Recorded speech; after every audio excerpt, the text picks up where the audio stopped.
हाय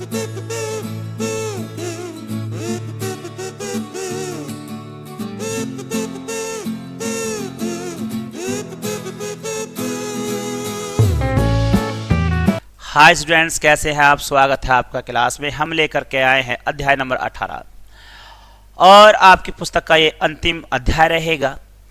अजंता एलोरा की गुफा यात्रा वृत्तांत है, यानी कि यात्रा पर घूमने गए वाले व्यक्ति ने इसके बारे में बताया और लिखा है कि यहाँ पर क्या क्या देखने को मिला।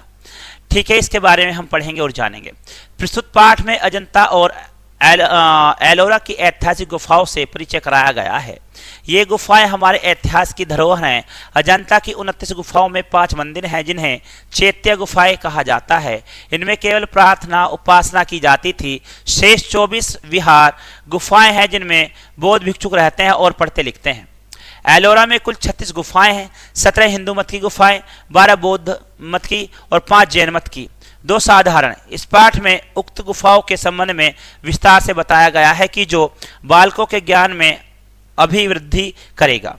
रेलगाड़ी ठसाठस भरी थी। स्टेशन पर यात्रियों का सैलाब सा उमड़ रहा था। गर्मियों की छुट्टियों का पहला दिन था। हमारे विद्यालय ने यात्रा दल के लिए गाड़ी में स्थान पहले से ही आरक्षित करवा लिया था। उधर हमारे दल ने डिब्बे में सामान जमाया, उधर गाड़ी ने सीटी दी। लोहे की पट्टी पर सांप की भांति रेंगती हुई रेलगाड़ी छुक छुक की ताल के साथ आगे बढ़ने लगी। ठीक है, फिर यात्रा में वह आनंद आया जो जीवन भर याद रहेगा। उधर खिड़की के बाहर क्षण क्षण बदलते मार्ग के दृश्य, इधर साथियों के आपसी हंसी मजाक, छीना झपटी, खाना पीना, गाना बजाना, सब कुछ आनंददायक प्रतीत हो रहा था। ठीक है, तो रेल में बैठे होंगे आप। अगर रेल में बैठते हैं तो आप खिड़की से जब देखते हैं बहुत सारी आप कल्चर देखते हुए चले जाते हैं, खेत खलियान देखते चले जाते हैं। अलग अलग शहरों से निकलते हैं, अलग अलग वेशभूषा आपके सामने आती है। ठीक, अलग अलग खाने की चीजें आपको दिखाई देती हैं। इसी के साथ खान पीन गाना बजाना सब कुछ आनंददायक प्रतीत हो रहा था। हंसी खुशी के वातावरण में कब एक सप्ताह बीत गया पता ही नहीं चला।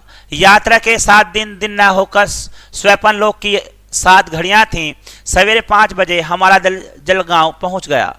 वहां से अजंता के लिए 1-1 घंटे के बाद बसें चलती हैं। हमारी बस ज्यों ज्यों अजंता की ओर जा रही थी त्यों त्यों पहाड़ी निकट आने का लक्षण दिखाई दे रहे थे। सामने एक कष्ट पट पर लिखा था अजंता।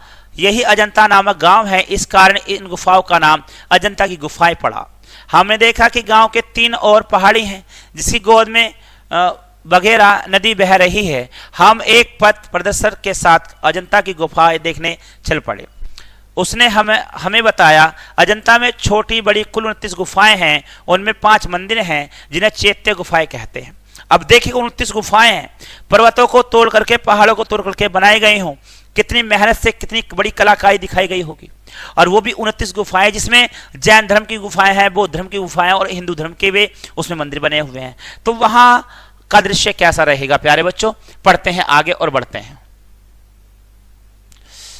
ये लीजिएगा, इन गुफाओं में केवल प्रार्थना उपासना की जाती थी। इनके अतिरिक्त 24 विहार गुफाएं हैं।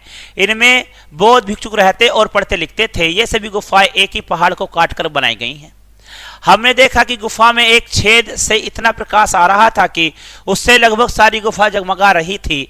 दीवारों और छतों पर सुंदर चित्र अंकित थे और मंदिर में पत्थर काट कुरेद कर सुंदर मूर्तियां बनाई गई थी। हमारे इतिहास शिक्षक ने बताया कि अजंता के चित्र किसी एक समय में नहीं बने, भिन्न भिन्न समयों में भिन्न भिन्न कलाकारों ने इनका निर्माण किया था। इनका निर्माण गुप्त काल में हुआ था। ऐसे माना अनुमान है कि पहली गुफा के चित्र 100 ईस्वी में बने हो, सबसे बाद की गुफाएं 628 ईस्वी में बन करके तैयार हुई हों। हमने गुफा में घूम घूम कर चित्र देखे। कहीं कोई राजकन्या हाथ में कलश लिए हुए बुद्ध के सामने खड़ी है, कहीं कोई यक्ष कुमारी हाथों से सुंदर पुष्पों की माला गूंथ रही है, कहीं कोई पत्नी संन्यास लेकर संघ में जाते हुए अपने पति को देख रही है। 17वीं गुफा में अंकित एक जातक कथा के बारे में पथ प्रदर्शक ने बताया कि महात्मा बुद्ध के पिछले जन्म का नाम बोधिसत्व था। एक बार बोधिसत्व ने मृग के रूप में जन्म लिया और वह अपने झुंड का मुखिया बन गया।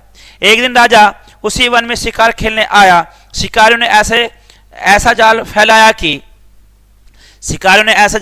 कि मृग उसमें फंस गया, है ना,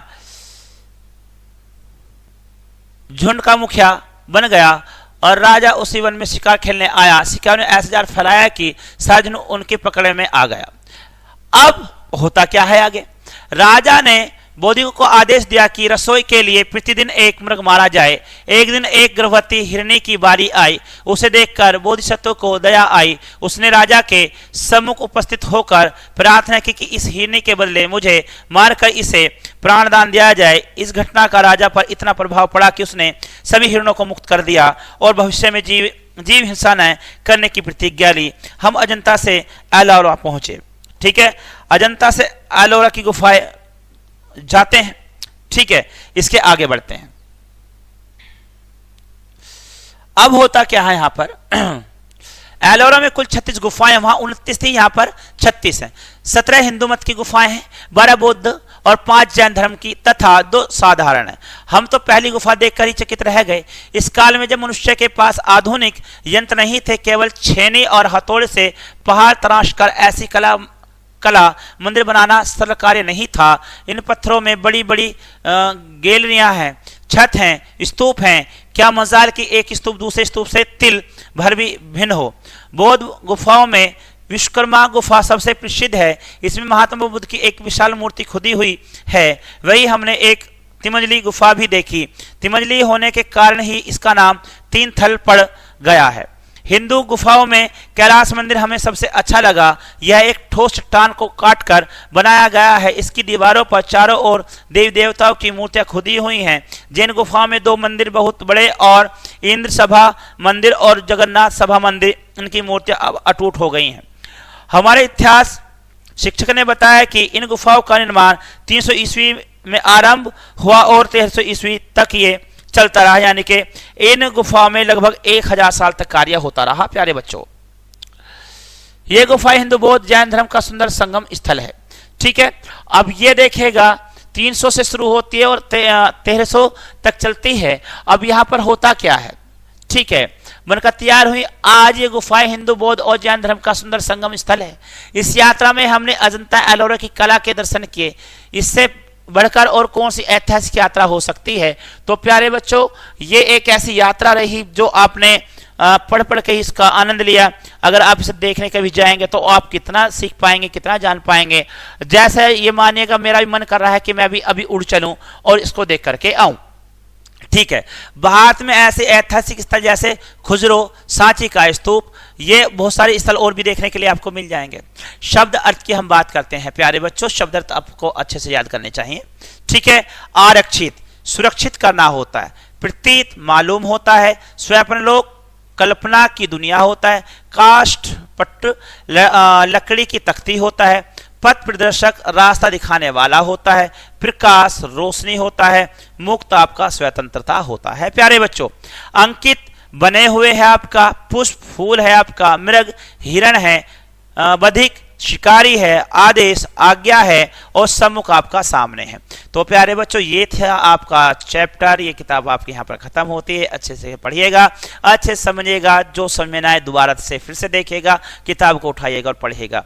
मैं सचिन कुमार निगम आपसे लेता हूँ विदा। मिलते हैं फिर कभी आपके जीवन में।